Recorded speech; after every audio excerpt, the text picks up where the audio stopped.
Hi, my name is Daniel Saaty, and I'm a facilitator and decision analyst here at Decision Lens.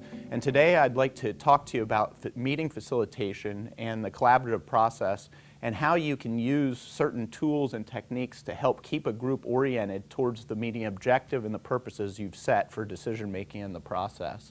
So I'd like to go through a couple of tools today, including meeting objective, agenda, ground rules, consensus, a parking lot, tracking and prioritizing of conversations, mirroring, and other methods to manage different personalities and dynamics of participants in the decision process. It's important to recognize that when you're going to have a group go through a collaborative process, that they need expectations that are set very clearly and that people are consistently aligned to those expectations as they go through the process.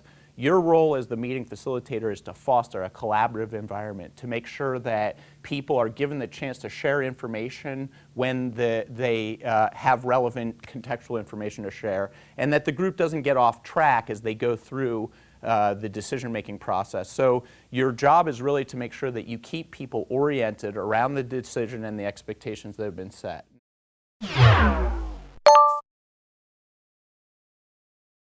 So the first tool that is a very effective way of helping with the facilitation process is just to set a clear meeting objective that defines the purpose of the meeting and then states in clear and meaningful terms what people have set out to accomplish in that meeting, and then validate understanding and consensus with the team that that objective makes sense and that that's what they're trying to accomplish.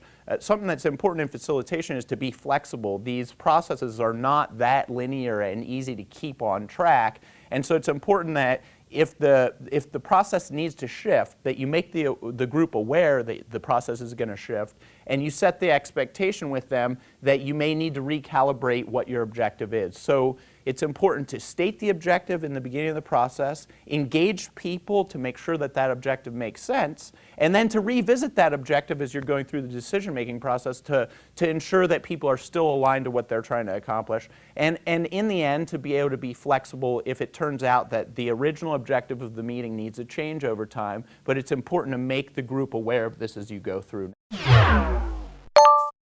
The next big tool that can be used before you start a meeting is an agenda. It's very effective for letting the decision makers in the meeting process know what steps they're going to be going through and tracking progress against those steps as they go.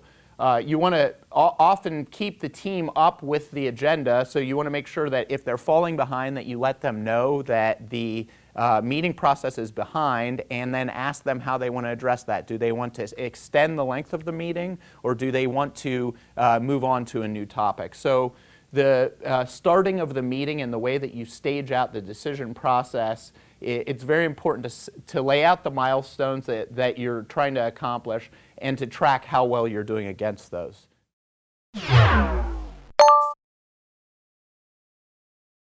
There's a number of tools that can actually be used to help the collaborative process stay on track. When you get a group of people together, especially if they don't know each other, it's difficult for them to figure out how they norm to one another's communication patterns. And so in a meeting, you want to lay out some tools that the group can agree to are effective ways for them to communicate with one another so that people don't get offended. A facilitator is not there to tell people to be quiet. A facilitator is not there to tell people that it is time to move on. A facilitator is there to remind people that they have a process that they've agreed to and to ensure that they stay on track and that people's opinions and considerations are included in the collaborative process. So one of the main tools that I like to use is ground rules, and I like to often start with an initial set of ground rules, offer them to the group, let the group determine whether those ground rules are going to make sense for how they're going to collaborate, and then let them change the ground rules if they need to in the meeting process. One of my favorite ground rules is no stories. No stories is, the idea is, certain personalities in a meeting room, particularly type A personalities, often like to command the voice space, the sound space that's going on in the room. And so it's important that in a nice way, you remind those type A's before the meeting process starts that we're not here to hear how you got from childhood to this meeting room. We're here to get the relevant 2 or 3 pieces of information from you and then let the collaborative process continue. So it's important that people don't take up the breathing space in the room and prevent people from collaborating. And the facilitator's role is not to be a policeman, but to remind people that they've set a ground rule and validating to them whether or not, let them validate among one another whether or not they're meeting those ground rules. Another good ground rule is conversational courtesy. And this is a very important ground rule if you're trying to get something done in a tight time schedule. When people carry on side conversations during a meeting process, you have to think about the compounded loss of time that can occur with that. If somebody is speaking and 2 other folks are carrying on a side conversation and miss the point of that person, and then they need to be stopped and they need to be re-engaged by the whole group and told that context again because they weren't able to pay attention, and others might not have been able to pay attention because they were distracted by the side conversation, you can lose 15 compounded minutes of time if you think about the 1 minute you've lost for the 15 participants who might be in a meeting. So it is a massive time sink to have these side conversations. You want to avoid it. We also have a justification rule which says if you're going to make a statement, we want you to try and explain why. It's not good enough to say, I believe this because I think so. Well, I think so doesn't inform other people in the meeting process about the logic behind the rationale that's driving your statement. It's important that people are asked, please try and explain why. And it's okay to say, I don't know. I don't know. I'm throwing out. Learning is part of the meeting process, and you want people to be able to share what they know and also offer up when they don't know about something so that they can become more informed, because effective decisions are made through effective communication and understanding of one another's positions in the process.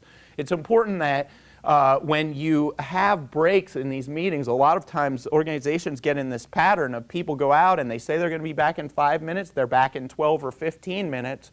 And if we talk about the 1 minute lost from the conversational courtesy issue, you're talking 7 minutes times 15 people. You've just lost 2 hours of employees' time, an hour and a half of employees' time because people didn't return on time. So it's important that they think about that. So as you see, and then we want to offer others. Does anyone else want ground rules? Or does anyone want to remove one of the ground rules that we propose? These are ones that we found work.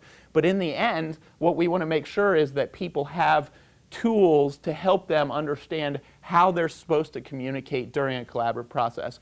One thing that's very important before I move on, the facilitator, again, is not there to police the group on these ground rules. The facilitator should never tell somebody, shut up or be quiet.